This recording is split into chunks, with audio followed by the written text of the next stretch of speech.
pour laisser du temps à vos collègues. Merci, ça va. Oui, ça va. C'est la première fois. Oh, merde.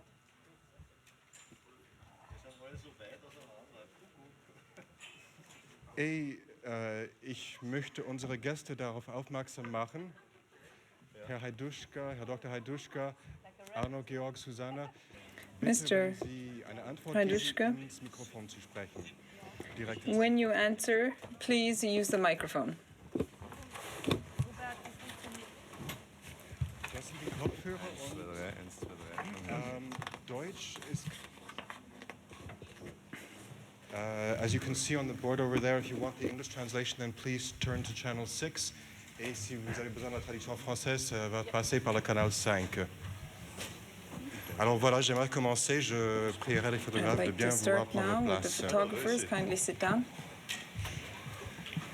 Alors voilà, nous y sommes. Bienvenue à cette conférence de presse très attendue pour un film qui va beaucoup se faire parler de lui en compétition, le film Funny Games. Nous sommes ravis d'avoir parmi nous plusieurs membres de l'équipe. Je vais les présenter en commençant à l'autre bout de la table avec le producteur du film, Dr. Veit Hajduška. À côté de lui, un des comédiens, M. Arno Frisch, qui joue le rôle de Paul.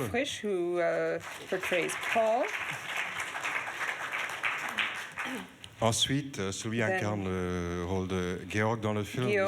Ulrich Mühe.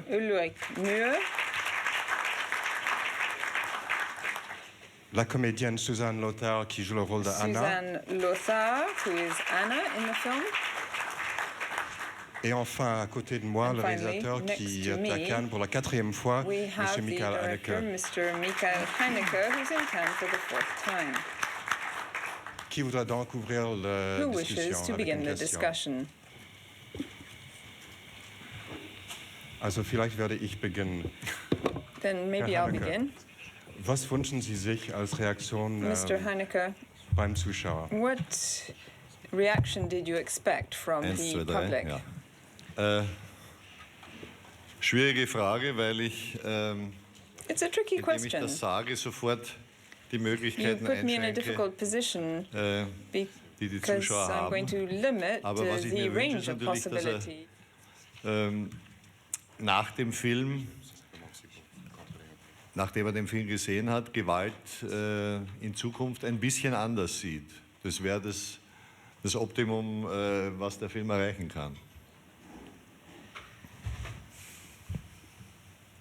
Tu as écouté, non? C'est très bien. Ça va perfect, yeah. D'autres questions?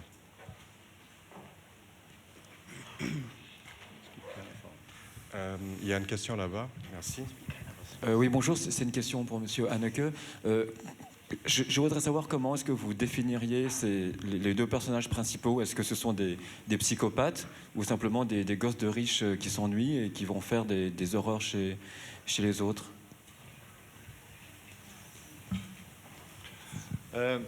Ja, ich habe befürchtet, dass die Fragen so beginnen werden, weil sie den Film auf eine soziologische Ebene lenken, die mich eigentlich nicht besonders interessiert.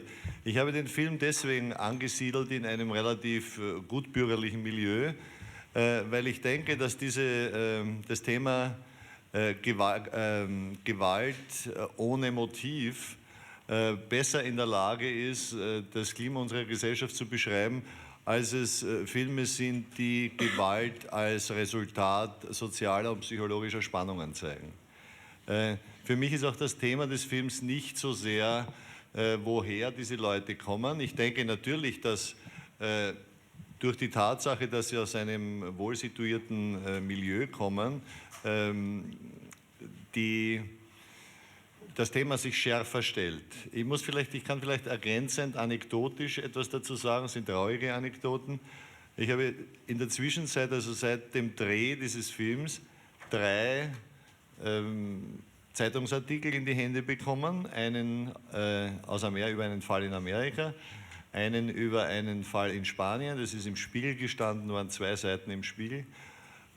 und auch einen Fall, der in Deutschland gespielt hat, wo sehr ähnliche Fälle passiert sind. Also so ähnlich, dass es mich erschreckt hat, also bis in Details hinein mit den Handschuhen, dass die verwendet wurden. Also es war irgendwie sehr erschreckend für mich, es im Nachhinein zu sehen. Es ist also offenbar etwas, das durchaus zum integralen Bestandteil unserer hochindustrialisierten Gesellschaft gehört. Und es waren immer Fälle, und das ist eben das Wesentliche, es waren immer Fälle, in denen die Gewalt von zwei jungen Leuten oder mehreren jungen Leuten ausgeübt wurde, just for fun. Also bewusst auch Leute ausgesucht, die sie persönlich gar nicht kannten, sondern die sie getan haben, um eben zu sehen, wie es ist. Also um damit zu spielen, um das Spiel zu spielen, das ihnen in den Medien ja permanent als Spiel vorgegaukelt wird.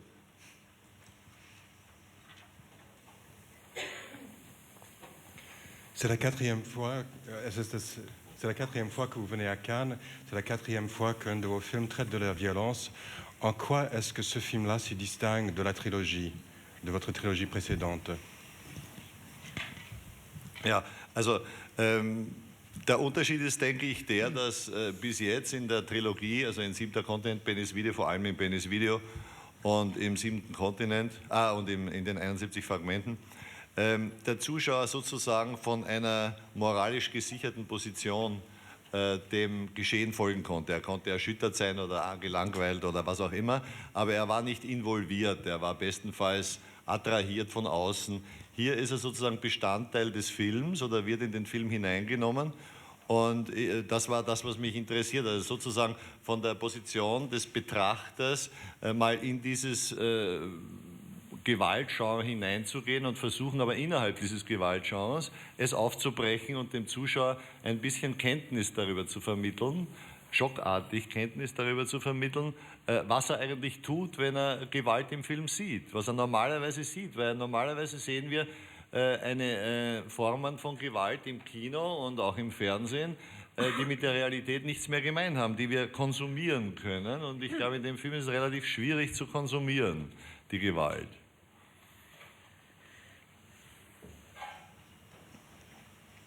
Des questions.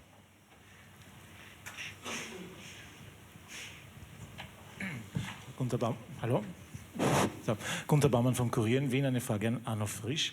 Nachdem Ihre Figur jetzt vom Drehbuch keine Biografie mitbekommen hat, wie haben Sie die Figur für sich selbst greifbar gemacht? Wer ist das, dieser Mörder, den Sie spielen? Ja, musste ich mir nicht nur selbst greifbar machen, weil ich mich sehr viel mit Michael unterhalten habe, beziehungsweise er hat mir die Rolle nahegebracht. Und wir haben auch über das Drehbuch halt diskutiert, sehr viel. Insofern lag sehr viel bei Michael, also von wegen Regieanweisungen und so weiter. Und die Figur an sich ja, ist nicht allzu schwer zu spielen, möchte ich sagen. Weil ist ein recht netter Bub eigentlich. Und ja, nur die psychopathischen Dinge, die er macht und die er ausübt, kriege ich jetzt nicht als Schauspieler mit, beziehungsweise spiele sie, aber reflektiere das nicht hundertprozentig selbst. Ja, vielleicht kann ich dazu auch etwas sagen. Wir haben, ich denke, es ist kein Zufall, oder es ist ein Zufall, aber es ist natürlich wie alle Zufälle ein Indiz, dass vor dem Carlton zwei riesige Figuren von Beavis und Butthead stehen, die bei uns ja eine gewisse Bedeutung haben. Also das weist ja auch sozusagen auf die Künstlichkeit dieser Charaktere hin, die keine Charaktere sind. Es sind ja, der Film ist ja wie alle meine Filme antipsychologisch.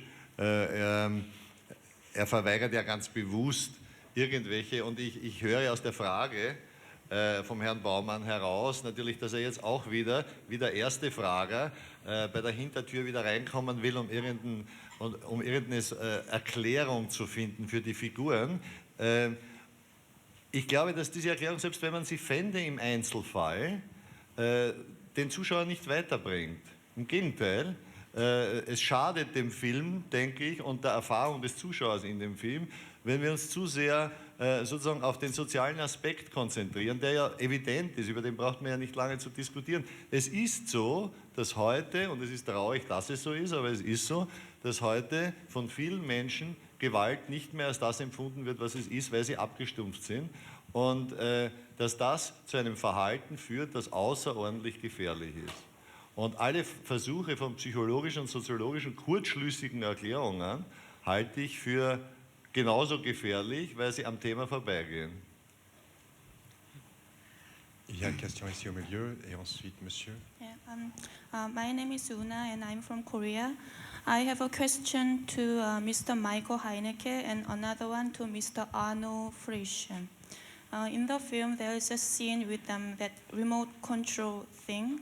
And I think it gives much humor in the middle of all the tension, etc. So I would like some explanation about that scene. And my question... Excuse me, I think we'll just ask one question at a time. Thank you. Ja, also diese Szene, wo eine Entwicklung der Geschichte zurückgespult wird, ist ja nur ein Teil einer ganzen Reihe von Mitteln, die eben den Zuschauer die Künstlichkeit des Vorgangs Film vermitteln sollen. Also es gibt ja nicht nur das, es wird ja auch in die Kamera, also zum Zuschauer direkt gesprochen. Es gibt indirekte Sätze der Schauspieler, also eben der Dicky sagt, wenn sie ihn fragt, warum bringt er uns nicht gleich um, sagt, ja, Sie vergessen das, was jetzt nicht, wie es genau heißt, Sie vergessen den Unterhaltungswert, der sonst steigt. Das sind ja alles Brüche. Genauso sind es Brüche, dass der Film beginnt ja wie ein klassischer Thriller. Das heißt, es läuft genau diese Entwicklung ab, die man gemeinhin von einem Thriller erwartet. Es werden aber in der Folge alle die Dinge, die ehernen Gesetze des Thrillers natürlich gebrochen. Also die da sind, Tieren und Kindern darf nichts passieren, der Film muss gut ausgehen und. Wo der Zuschauer hat im Thriller ja die Möglichkeit, Gewalt deswegen zu genießen, weil er die Sicherheit hat, dass sie am Schluss sozusagen wieder aufgehoben wird. Und auch dieses Verleugnen der Mittel des Thrillers gehört in die gleiche Kategorie von Bruch, die Sie jetzt angesprochen haben und die natürlich in dieser Szene, wo die Entwicklung einer Szene zurückgespult wird, um dann eine andere Wendung zu nehmen, natürlich den ästhetischen Höhepunkt hat, wenn man so will. J'aimerais justement aller plus avant. J'aimerais aller plus dans une question dans le prolongement, justement. J'ai le sentiment, votre film m'a fort intéressé, mais il me semble vouloir réunir deux courants presque antinomiques, dans la mesure où il y a ce dont vous parlez, justement, cette mise en perspective, attention, ce n'est qu'un film, avec l'adresse au spectateur, avec la scène de rebobinage. Donc il y a tout le temps, à plusieurs moments, vous rappelez, ce n'est qu'un film, vous rappelez la matière filmique, et en même temps, il y a ce traitement hyper réaliste, presque documentaire de la violence, avec cette scène que je trouve extraordinaire d'après le meurtre, avec ce plan séquence très long, où justement il y a cette espèce presque d'aspect figé, mais en même temps où, pour la première fois peut-être depuis très longtemps, on s'intéresse aux victimes après. Alors que généralement on monte, on coupe et on ne montre jamais ça. Donc vous montrez de façon très réaliste la violence, et puis par ailleurs en permanence vous faites un clin d'œil comme quoi ce n'est qu'un film. Comment concilier ces deux buts qui me semblent a priori assez antinomiques? Ja, Widerspruch ist, also ich habe Sie nicht gehört, ich habe nur die Übersetzung gehört. Widerspruch, wenn es ein Widerspruch ist, ist es gut, weil der Widerspruch macht produktiv. Die Absicht ist ja auf der einen Seite, ich habe das ganz zu Beginn gesagt, der Film versucht, den Zuschauer in ein Wechselbad zu stürzen. Das heißt, ihn auf der einen Seite, vor allem am Beginn, mal in einen normalen Genrefilm hineinzunehmen, ihn dann herauszustoßen, in seiner Position bewusst werden zu lassen, dann aber ihn wiederum so zu kriegen, ob das immer gelingt, ist eine andere Frage, aber das ist jedenfalls beabsichtigt, ihn so zu kriegen, dass er trotzdem, obwohl er nun weiß, es ist ein Film, wieder Opfer des Films wird, um wiederum darauf hingewiesen zu sein, dass er auch Partner sein könnte, erkennender. Ja? Und das wird natürlich in steigender Form, findet das statt, bis zum Ende. Und das ist sozusagen das Prinzip des Films, diese dialektische Wirkungsweise gegenseitig. Und es funktioniert, denke ich, überhaupt nur, wenn beide Teile, nämlich der klassische Thriller-Teil und der reflexive Teil, beide in sich stimmig sind. Das heißt, wenn der Thriller-Teil selber sich schon nicht ernst nehme und nicht realistisch der Gewalt das gäbe, was sie ist, dann würde man wahrscheinlich in diesem, spätestens nach der ersten Desillusionierung einfach draußen bleiben, davor bleiben. Die Absicht war ja ein Wechselbad zwischen Emotion und Intellekt. Und insofern sind es, wir haben beim Drehen, habe ich sehr oft gesagt, wir machen 2 Filme. Die beiden spielen die Tragödie und die anderen beiden spielen die Komödie. Und so ist es auch gespielt. Also die beiden Jungen spielen ja eigentlich ein Boulevardstück. Und gerade dadurch funktioniert, weil das ja normalerweise nicht zusammengeht. Madame, une autre question ici. I have one question for Mr. Arno Frisch. I really enjoyed your film, but because you are not very well known to Korea and because your performance was so great, I think I'm still very much scared and I have not quite recovered from the shock yet. So I would like to know, and I happen to wonder if you're not really that kind of person yourself. So yeah, I know it's not a very journalistic thinking, but so I would like to know what you would think if you really met that kind of person like Paul. Thank you.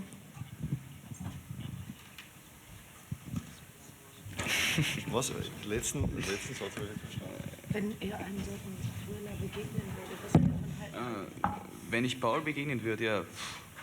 Wie kann man Thriller begegnen?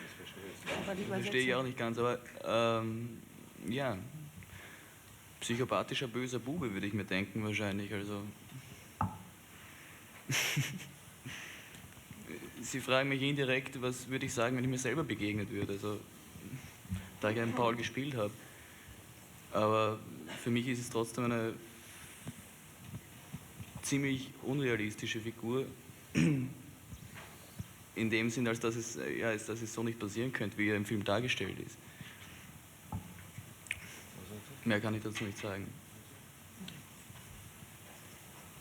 Il y avait une question ici. Aha. Ich hab zuerst nicht ganz verstanden, also die Übersetzung, da scheint irgendwas nicht ganz, jedenfalls für mich nicht verständlich gewesen zu sein. Wenn Sie so jemand begegnen würden, wenn Sie einem Thriller begegnen würden, hat man übersetzt, und ich weiß jetzt nicht, ob Sie das gemeint haben, einem Thriller oder einer realen Situation, die so ist, einem Killer, pardon, jetzt habe ich es verstanden. Ja, ich kann dazu vielleicht eine Anekdote beitragen, wenn man das in dem Zusammenhang kann. Als wir uns überlegt haben, die Promotion zu dem Film, kam die Idee vom Cutter des Films, wenn es ein amerikanischer Film wäre, würde man wahrscheinlich einen Spielkoffer verteilen an die Gäste, also mit Klebeband und Hausplänen und Ähnlichem. Ne? Und ich habe dann nur das abgewehrt, weil ich gesagt habe, ich würde mich irgendwie bedanken, wenn Leute plötzlich mit dem Spielkoffer vor meiner Haustür stehen. Aber das ist sozusagen die Kehrseite, so kann man es ja auch sehen. Moi, j'aurais une question pour les 2 autres comédiens. Une chose que j'ai appris par hasard, c'est que dans la réalité... Un moment. Oui. Oui. Was war die Frage? J'ai appris par hasard qu'en réalité, vous êtes des époux, enfin vous êtes mariés. Est-ce que ça rend ces scènes difficilement supportables plus faciles à tourner, ou est-ce que à la fin de la journée de travail, c'est encore plus difficile de rentrer chez soi?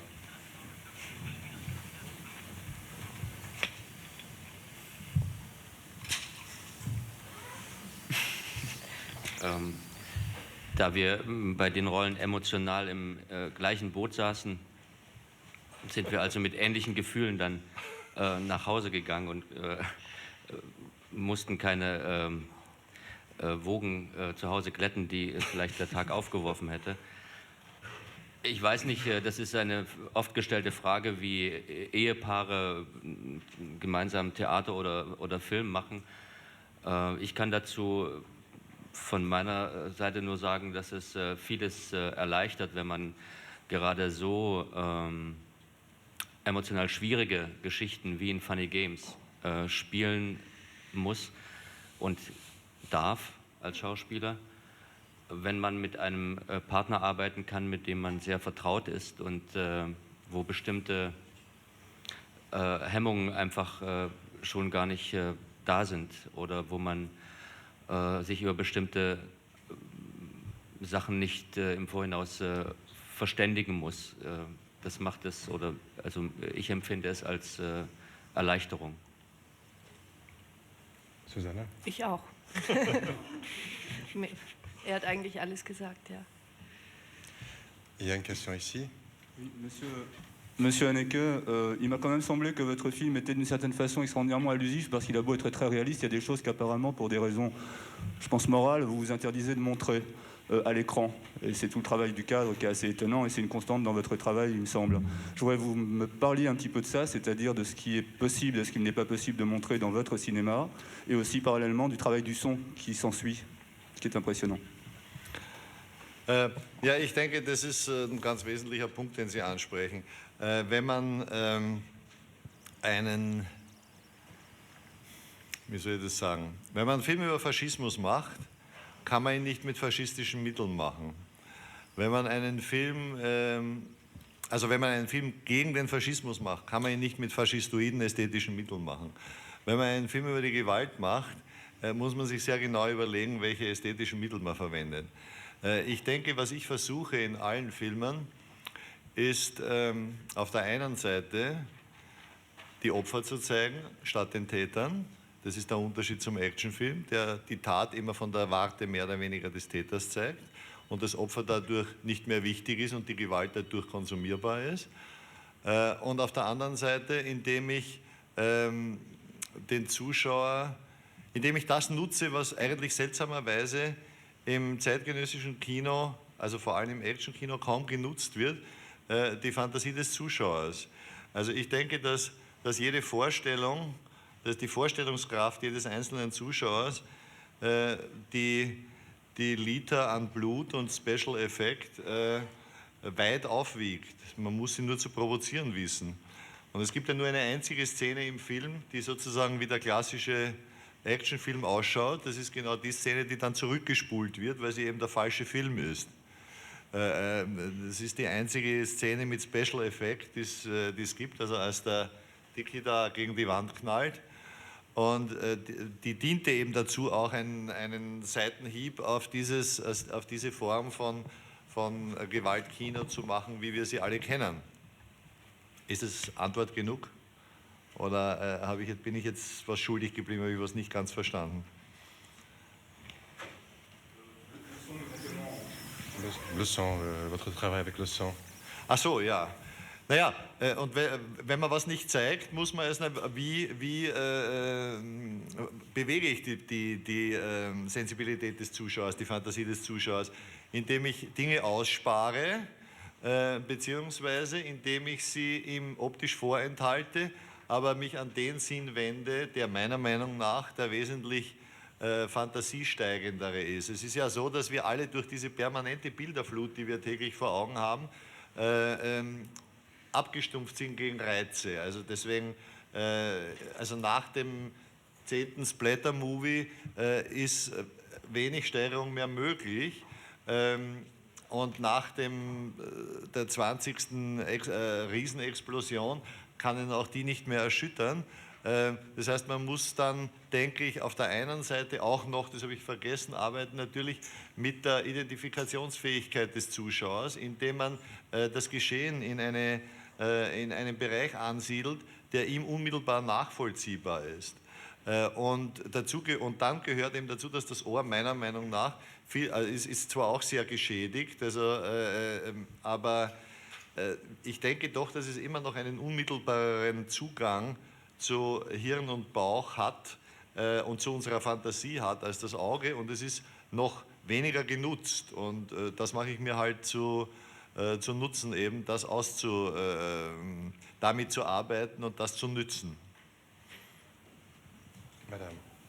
Ich möchte auch wieder durch die psychologische Hintertür reinkommen und eine Frage in einen filmhistorischen Zusammenhang bringen. Hitchcock hat 2 Filme gemacht über den Mord ohne Motiv, Stranger on a Train, und der andere, da entfällt mir jetzt der Titel, mit Studenten, die einen perfekten Mord... The Rope. Okay. Welcher? The Rope, I think. Ja. The Rope. Können Sie das ein bisschen in einen filmhistorischen Zusammenhang bringen, was heute mit all den Actionfilmen, die wir eben gesehen haben, wie Ihr Film anders ist im Vergleich zu was früher wie dieses Thema früher bearbeitet wurde? Naja, ich kann Ihnen nicht die Arbeit abnehmen. Also der filmhistorische Zusammenhang ist sozusagen Ihr Metier. Aber also zum Beispiel Stranger in the Train ist kein Film über Täter ohne Motiv. Es wird nur das Motiv verschleiert. Also das ist, denke ich, kein Zusammenhang.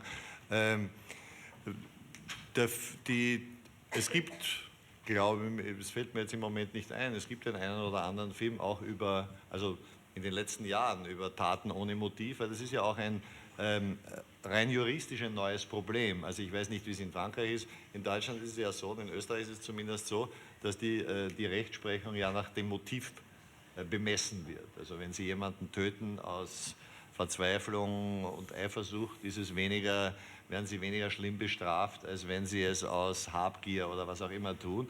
Und es hat jetzt jahrzehntelang die Juristen vor die schwierige Aufgabe gestellt, mit diesem neuen Phänomen der Tat ohne Motiv, unter Anführungszeichen immer gesagt, weil natürlich gibt es ein Netzwerk von Motiven, aber mit diesem Phänomen umzugehen. Also das ist relativ neu, auch in der Rechtsprechung, und deswegen ist es auch im Film relativ neu, denke ich. Aber ich bin im Moment, ich wäre überfordert, Ihnen jetzt irgendwie aus der Filmgeschichte einzelne Beispiele zu nennen. Das interessiert mich auch nicht. Ich habe versucht zu erklären, warum ich eben diese Taten ohne Motiv nehme, weil ich denke, dass dadurch, dass andere diese schnellen Erklärungsmuster verweigert werden, die Fragestellung länger haften bleibt. Also der Zuschauer länger gezwungen ist, sich damit auseinanderzusetzen, wenn er nicht die Antwort schon mitgeliefert bekommt. Monsieur. Thomas Hein von den Salzburger Nachrichten. Wie sehen Sie den Film jetzt, also Frage an den Regisseur und auch an den männlichen Hauptdarsteller und die beiden männlichen Hauptdarsteller in Verbindung von Bennys Video, das ja auch ein Game ist, auch kein Funny Game war, zu diesem Film und an den Ulrich Mühe noch die Frage, teilweise kam mir vor, dass es auch Verbindungen gab zum Schloss von Franz Kafka, dieses Festsitzen in der Geschichte. Sehen Sie das auch so oder haben Sie das empfunden? Naja, die Verbindung ist relativ einfach. Sowohl Bennys Video als das Schloss wie auch Funny Games habe ich mit dem gleichen Regisseur gemacht. Insofern ergibt sich dann eine Kontinuität wahrscheinlich auch. Es gibt ja bestimmte Momente, die der Regisseur Michael Haneke am Schauspieler Ulrich Mühe liebt, weshalb er ihn in bestimmten Rollen gerne besetzt oder sieht. Und ich denke, dass Funny Games eine vor allem filmästhetische und Erweiterung von Bennys Video ist. Also dass sie auch halt durch das, was der Michael vorhin versucht hat zu beschreiben, auf die Frage von hier, also wie geht das zusammen, der Realismus auf der einen Seite und auf der anderen Seite diese versuchte Provokation des Zuschauers durch das in die Kamera sprechen oder mit diesem Zurückspulen des Films. Also wie kann das zusammengehen? Das sind halt Versuche, die über Benny hinausgehen und sozusagen für den Regisseur, glaube ich, da eine Weiterung seiner Varianten ein ähnliches oder sein Thema auf andere Weise wieder neu zur Diskussion zu stellen. Hello, this is Antti Selkokari for Finnish Daily Aamulehti. One small question to Michael Haneke. Why are you so interested in violence? Are you on a personal mission, or do you just feel it's your duty as a filmmaker to describe violence?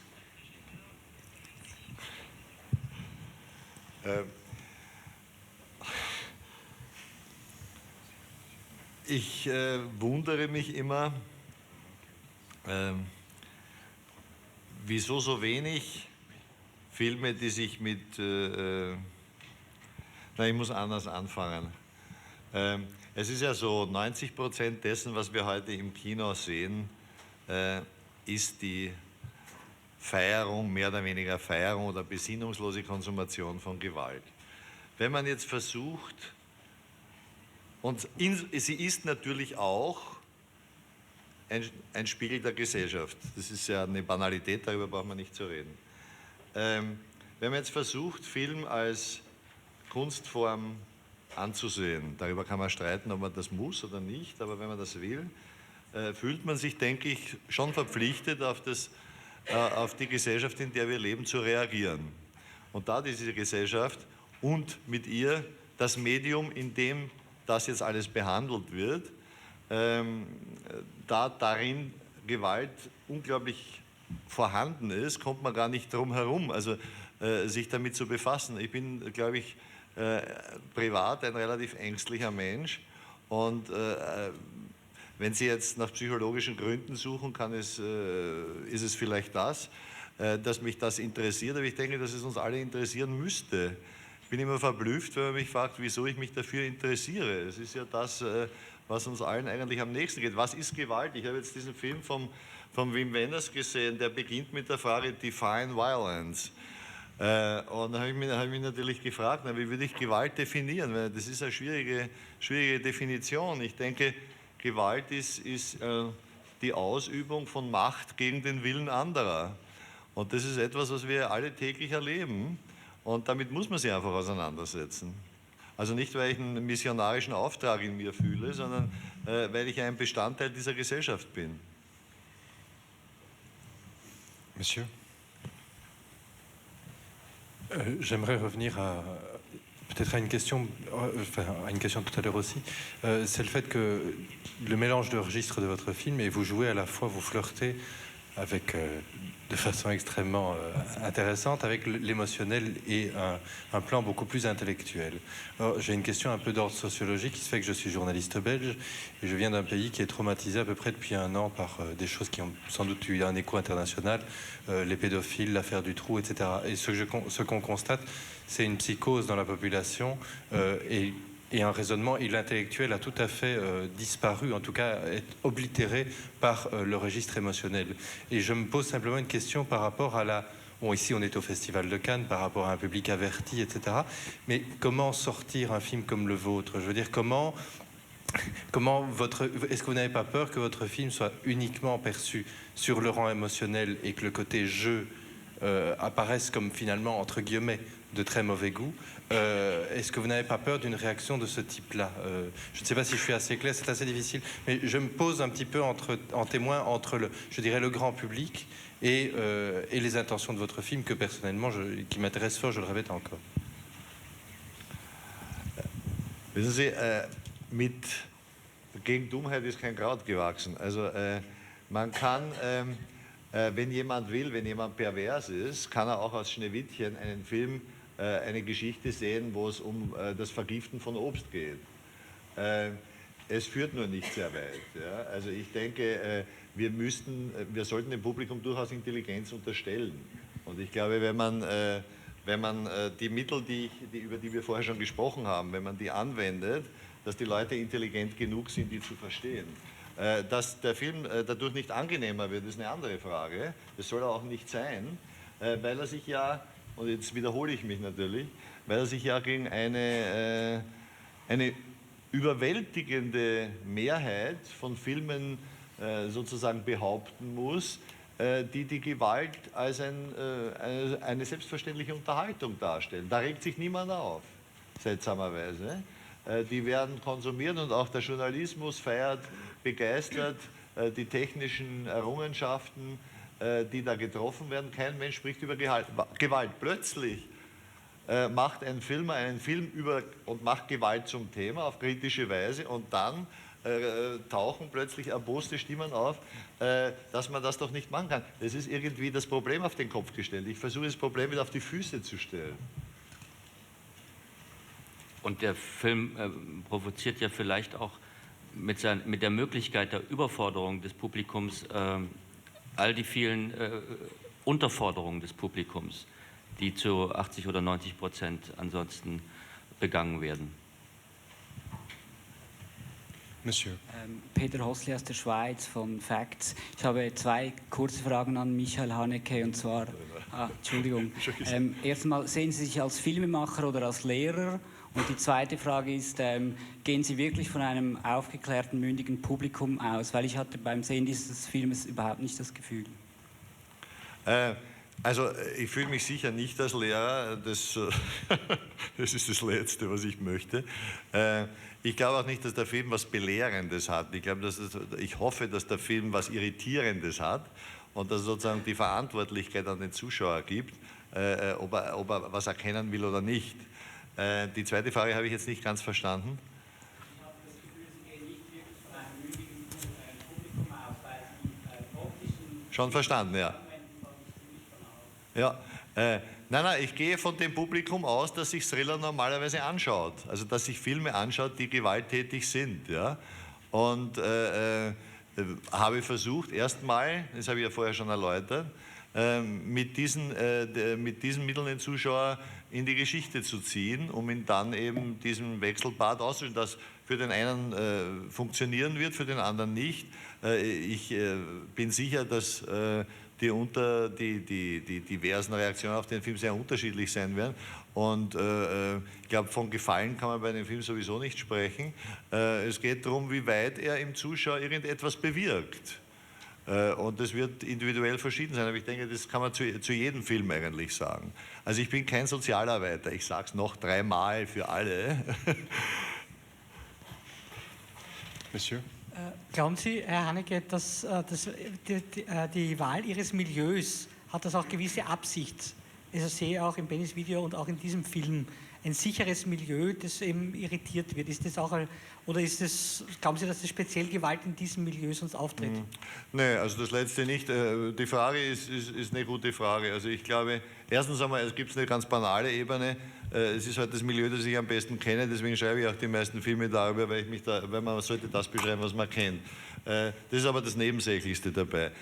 Warum ich es getan habe, ist, ich habe das glaube ich vorher schon gesagt, weil ich vermeiden wollte, dass die üblichen Erklärungsmuster, sprich soziologischer Art, jemand tut diese Tat aus dem und dem Grund, so gering wie möglich gehalten werden. Ich möchte sicher nicht zeigen, dass es ein spezifisches Problem der Mittelschicht ist. Also das ist es sicher nicht.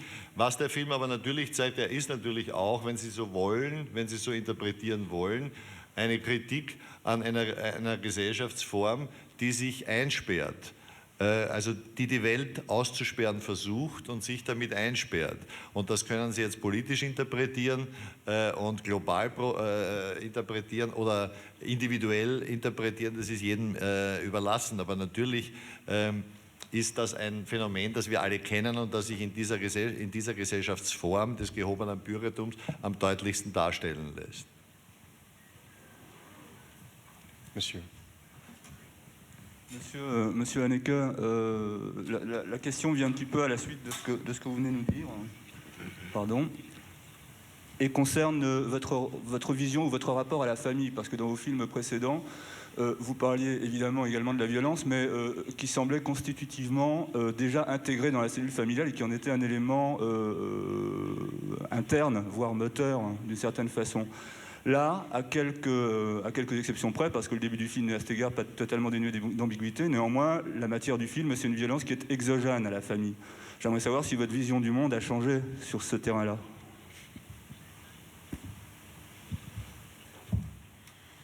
Ja, was ist exogene Gewalt?